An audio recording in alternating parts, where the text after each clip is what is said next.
Welcome TV Telugu news. Anakapalli జిల్లా మాడుగుల నియోజకవర్గం కే కోటపాడు మండలం పోతనవలస గ్రామంలో ఉపాధి హామీ కూలీలు ధర్నా చేపట్టారు.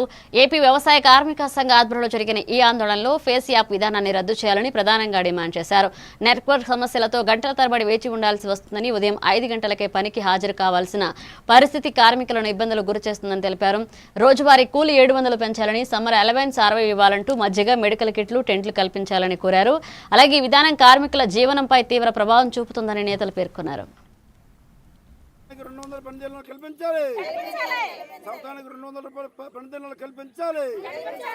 రోజుకి 600 రూపాయలు చెయ్యాలి. రోజు కూలి 600 రూపాయలు చెయ్యాలి. రోజు కూలి 600 రూపాయలు చెయ్యాలి. అలాగే ఈ ఎండల్లో పనిచేసినందుకు మజ్జికి మంచినీళ్ళు సప్లై చేయాలి. మజ్జికి మంచినీళ్ళు సప్లై చేయాలి. మజ్జికి మంచినీళ్ళు సప్లై చేయాలి. పనిముట్లు సప్లై చేయాలి. పనిముట్లు సప్లై చేయాలి. పనిముట్లు సప్లై చేయాలి.